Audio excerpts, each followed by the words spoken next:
Unumini bak jiq gap qilolmaydi ekanman, haqiqatda yaxshi ekan bu. Hem siz bir ishga gap qilamiz. Bu quvg'in terib zada vuzonma quvg'in terdingizmi? Ha, Vuzonma quvg'inda zada nech pul foydalash ko'zingiz endi?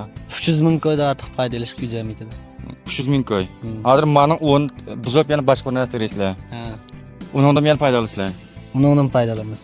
Hozir shu maylanglik qalanchasi iqtisodiy kirmani quvg'in terib yaxshi ekan shundami? Ha, Bu boshqa jahon qarindoshlarning resmi tez foyda olamizmi yo'qmi? olaylik. Yaxshi boshqarib, yaxshi ishlab, qaraliq o'g'itlay olsa foyda chiqadi ekan. Bo'ladi. Bu shunday yangilik bo'lgan texnikani, yangilik bo'lgan bilim o'rgansan bu tegil bizni qo'shib olsan bo'ldi. Bunun bu chiroyligi mana odatda o'lchamlik iskirdan kelgan xaridorlarni ko'rib bo'ldi quvg'indan. Hozir o'g'lim tayyorgarlikda hozir tiyishak uch bilan tayyorlab quvg'inning pishqa o'g'lim saqladi. Hozir iskirdan mush quvg'inni olgan xaridorlarimiz parvat yarimiz kelib hozir. Mush quvg'inning pishqa az vaqt qoldi saqlab turib.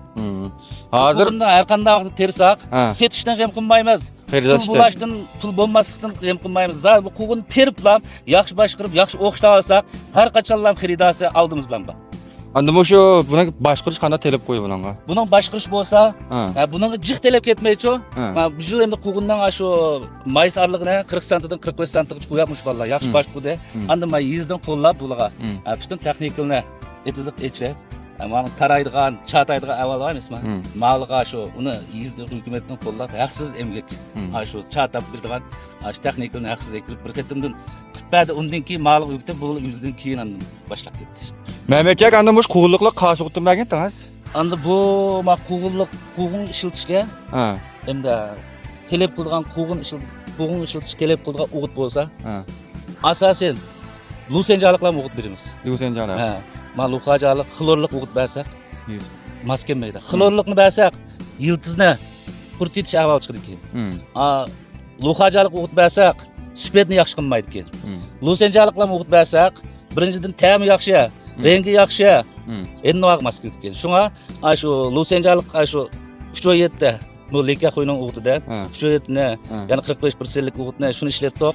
Suyga leka qo'yning milgu kirdigan chileklik o'g'it ama shuningda 2 qatimni saldi. Quvg'inning supetdimi? Hozir hech qanday mesli yo'q. Yo'g'inashdan mesli yo'q. Mana men pleklarimi hozir texmo bunda ko'p yashang shunda yaxshi.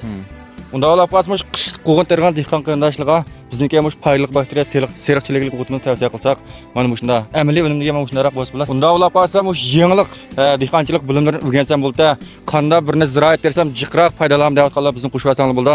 Kelar sanni ko'chaylik, nas ko'pchilik rahmat. 记得点赞关注哦。